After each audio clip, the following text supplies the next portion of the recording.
História da literatura de cordel, de José Antônio dos Santos. Voz, Iba Mendes. Ao escrever os seus versos, o poeta popular se inspira na natureza, logo começa a rimar. Da formiga ao elefante, ele sabe versejar. Somente quem tem o dom da filosofia, e sente o cheiro da terra, conhece a astronomia, e voa até as estrelas, sabe escrever poesia. Por isso, caro leitor, em versos vou relatar a história do cordel e nesse livro narrar onde se deu sua origem. Vou logo aqui lhe explicar. Na Europa medieval surgiram os menestréis. Por serem bons trovadores, as musas eram fiéis e prendiam seus livrinhos pendurados em cordéis. Pois a palavra cordel significa cordão, onde o cordel era exposto no meio da multidão. O trovador andarilho fazia declamação. E o povo sempre gostava de poemas de bravezas, contando muitas histórias de encantadas princesas, também de príncipes valentes e suas grandes proezas. Na Europa medieval, juntava-se a multidão de pessoas que saíam para a peregrinação, rumo aos lugares santos, com fé e com devoção.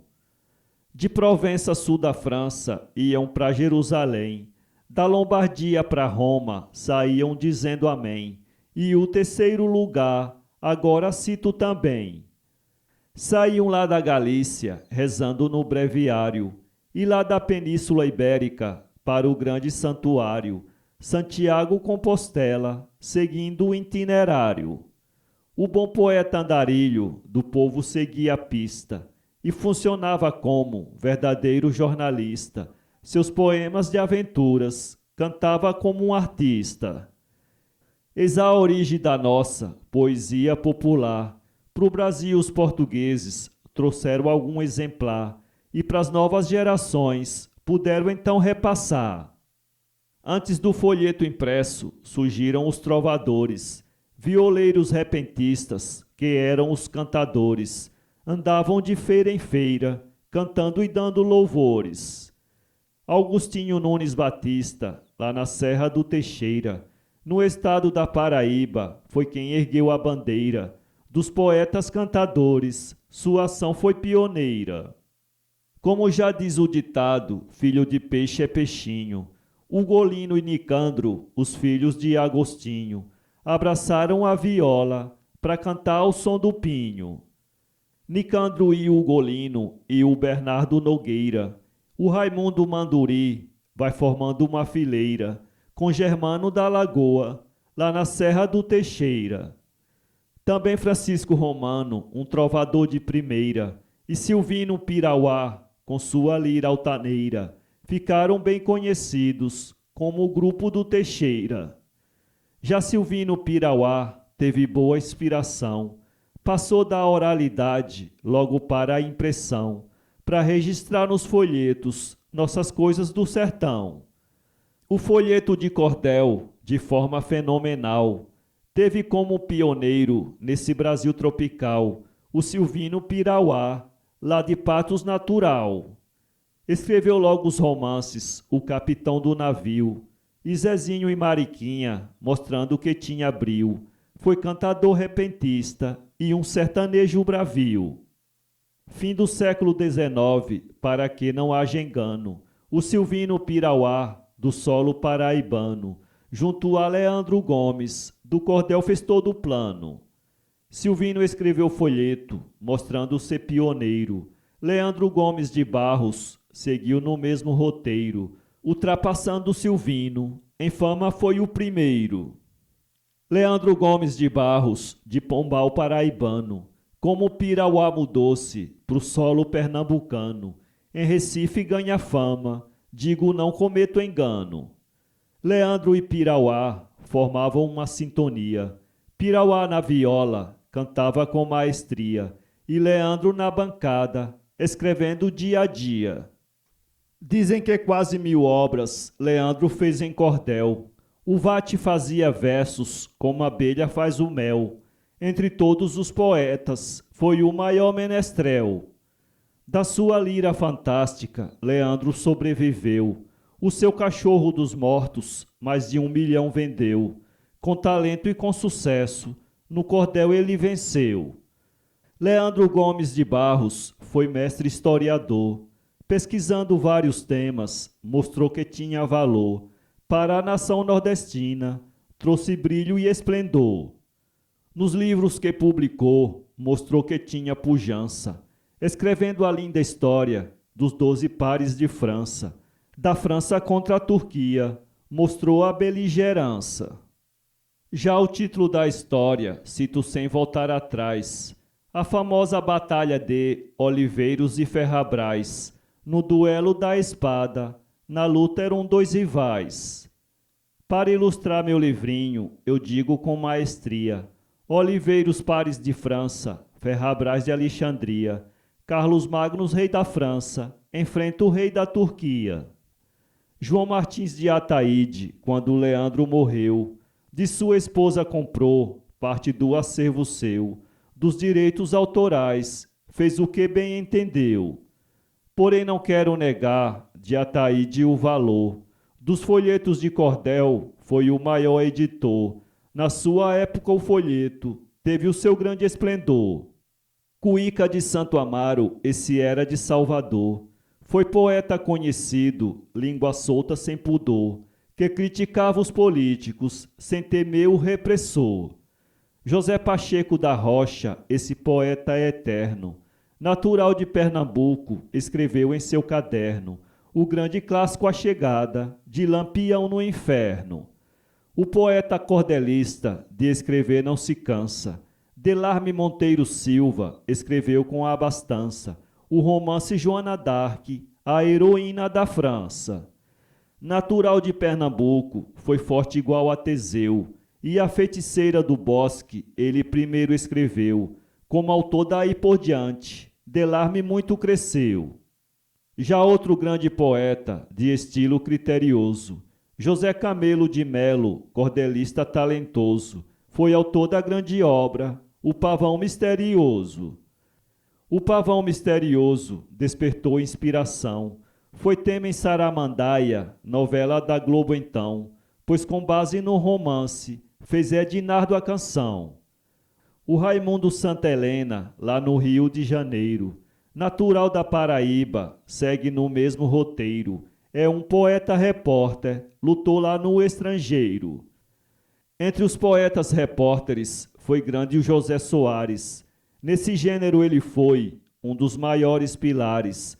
Seus folhetos de notícia sempre vendia aos milhares. Outro poeta-repórter, quero citar nesse instante, foi o Rodolfo Coelho, sobrenome Cavalcante, radicado em Salvador, um poeta itinerante. Se estima em 1500 os cordéis que ele escreveu, mais de 1 milhão de exemplares nas feiras ele vendeu. A moça que bateu na mãe e virou cachorro é seu. Já Lampião e Maria, bonita no paraíso, com humor e muita graça, despertou no povo riso. Escrito por J. Barros, um poeta do improviso. Ao longo do tempo a nossa poesia popular, com seus variados temas, pôde as massas informar e cumpriu bem a função de nosso povo alegrar. Porém, com as grandes secas que assolam nosso sertão, ocorre o êxodo rural numa grande migração, e assim leva o nordestino sua cultura e tradição. De lavrador e vaqueiro, nortista vira peão, e vai trabalhar pesado no ramo da construção, e o cordel nordestino sofre a urbanização. Um exemplo é J. Barros, dessa urbanização. De um arranca-rabo em São Paulo, ele fez a descrição, quando os desempregados fizeram saqueação. J. Barros é natural do solo pernambucano. Em São Paulo, nosso poeta é um repentista urbano. Denuncia as injustiças do sistema desumano. Já Raimundo Santa Helena, lá no Rio de Janeiro, descreve a situação desse povo brasileiro. Pra gente ter uma ideia, assim fala o romanceiro. Ninguém aguenta mais abrangentes privações, estrangeiros controlando do Brasil nossas ações. Vamos revirar as normas, decretar novas reformas a partir das eleições. Outra história famosa é preciso relatar: as proezas de João Grilo, que chegou a inspirar Ariano Suassuna no Teatro Popular. O Alto da Compadecida do teatro brasileiro. A personagem João Grilo, famosa no estrangeiro, no texto de Suassuna, tem destaque o tempo inteiro. O João Ferreira de Lima, do Grilo, foi criador. Natural de Pernambuco, cordelista de valor. Escreveu muitos folhetos, foi destacado escritor. O poeta verdadeiro já nasce com essa sina. João José da Silva cria a fera de Petrolina. Manuel Apolinário cria Horácio e Enedina. João Acabamundo foi escrito por Minelvino. Francisco Chagas Batista escreveu Antônio Silvino. Vida, Crimes e Julgamento no Tribunal Nordestino. Joaquim Batista de Sena escreveu Sem Fazer Média, desde histórias de Trancoso ao realismo e comédia. Se eu fosse citar todos, faria uma enciclopédia. Porém, meu caro leitor, eu quero ainda citar os principais cordelistas de Sergipe, meu lugar. Sátiro Xavier Brandão, vou primeiro relatar. O Silvino Pirauá, do Brasil, foi o primeiro. Sátiro Xavier Brandão, de Sergipe, o pioneiro. A Triste Sorte de Jovelina, escreveu o romanceiro. Já Valeriano Félix escreveu Tia Policarpa. Radicado em Salvador, de Sergipe é uma farpa. Até sobre Jesus Cristo, escreveu tocando harpa. Manuel de Almeida Filho, da Paraíba natural. Em Sergipe radicado, do cordel foi general. Compôs centenas de obras de renome nacional. De Almeida Filho escreveu Os Cabras de Lampião. E João Firmino Cabral nele teve inspiração. A Vingança de um Inocente fez sucesso no sertão. Fez sucesso em toda parte desse solo brasileiro. As suas obras circulam até pelo estrangeiro. Natural de Itabaiana, terra de caminhoneiro. O Luiz Alves da Silva é da glória no sertão.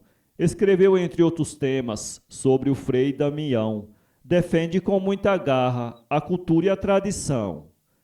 Em Aracaju, Pedro Amaro, esse já foi repentista. João Batista de Melo, do cordel, um folclorista. Vive no Rio de Janeiro, de Sergipe é um artista. Versou Enoque Araújo sobre a seca no sertão. E também sobre Canudos e Cabra de Lampião. Já Isabel e Gigi são novas na profissão. Temos Agulhão do Mar, bom de improvisação. O Eduardo Ficina tá na iniciação. Gilmar Santana Ferreira, com outros forma o cordão. Tem o Zezé de Boquim, que é declamador nato. Tem outros que ainda estão do público no anonimato, por falta de incentivo de órgãos culturais de fato. Brilha a nova geração, ao cordel dando respaldo. Roxinol de Rinaré, o Evaristo é Geraldo. O poeta Marco Aurélio, Clevison e Arielvaldo. Continuam alguns vates da velha guarda em ação, como o Gonçalo Ferreira, o grande mestre azulão, Américo Emanuel Monteiro, poeta de inspiração. Tem Lucas Evangelista, seu nome é bem divulgado, com o Menino das Abelhas e com João Desmantelado. Vive hoje em Crateús, no Ceará, seu estado. Patativa do Assaré é pura filosofia. Cantou as coisas da terra, o seu verso tem magia. Voou até as estrelas, pros anjos faz poesia. Amigo cantor da rua, cante lá que eu canto cá. Assim cantou Patativa do Assaré no Ceará. Morreu minha vaca estrela e o meu belo boi fubá. Vaca estrela e boi fubá é de Patativa então. Inspirado o cantor Fagner, interpreta essa canção. Também a triste partida gravou o Rei do Baião. O costume do cordel ser pendurado em cordão foi na era medieval, porém no nosso sertão. No interior do Nordeste não temos tal tradição.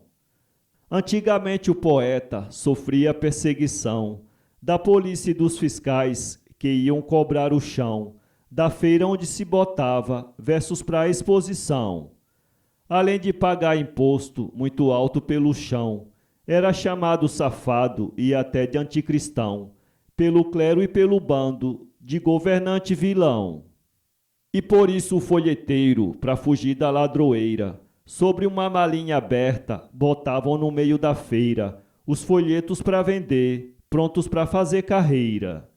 E quando vinha o fiscal para o imposto cobrar, era só fechar a mala na carreira debandar, já chegando em outra feira, iam as histórias contar. Outro aspecto do cordel eu quero aqui destacar. Falo da xilogravura no folheto popular, entalhada na madeira, para as capas ilustrar. A xilogravura é arte que não é feita com giz. O desenho na madeira com a história condiz. Passou a ter grande fama ao ser exposta em Paris. E a partir do momento em que houve exposição, na cidade de Paris ganhou fama no sertão. Xilogravura em cordel faz parte da tradição. Pesquisador e artista passaram a cobiçar, e a nossa xilogravura se passou a divulgar como arte brasileira da cultura popular. No Nordeste tem surgido como xilogravurista J. Borges Costa Leite, Dila e Abraão Batista, de Juazeiro do Norte, Estênio, que é grande artista. Cito Marcelo Soares, que é um bom companheiro. Também o Cleves Viana segue no mesmo roteiro. Faz cordel e faz gravura e edita o tempo inteiro. O grande Antônio Lucena foi mestre em xilogravura. E nosso Enéas Tavares luta contra toda a grura. A via sacra em Xilo, gravou com grande aventura. Para concluir meu livrinho, quero ainda comentar. O poeta de cordel é repórter popular. O cordel era o jornal para nosso povo informar. E para informar o povo, os poetas cordelistas traduziam os fatos como verdadeiros jornalistas. Comprava o povo cordel, como hoje compra revistas. Porém a nossa poesia, com a modernização, vem com força resistindo, é cultura e tradição. Já se faz proveito da computadorização. Antes na tipografia se fazia a impressão. Do cordel a editora hoje faz a edição. E numa máquina offset faz ela a publicação. Publica muitos cordéis a editora Luzeiro. Entre outras hoje temos a editora Coqueiro. E a Forte Tupinaqui faz para o Brasil inteiro. Tem o cordel se moldado, buscando sobreviver. E os poetas divulgam o seu cordel para vender na rede da internet, para a tradição não morrer. Escrevi o meu livrinho, como a abelha faz o mel, que os órgãos culturais invistam em nosso cordel. Este é o apelo de todo, editor e menestrel.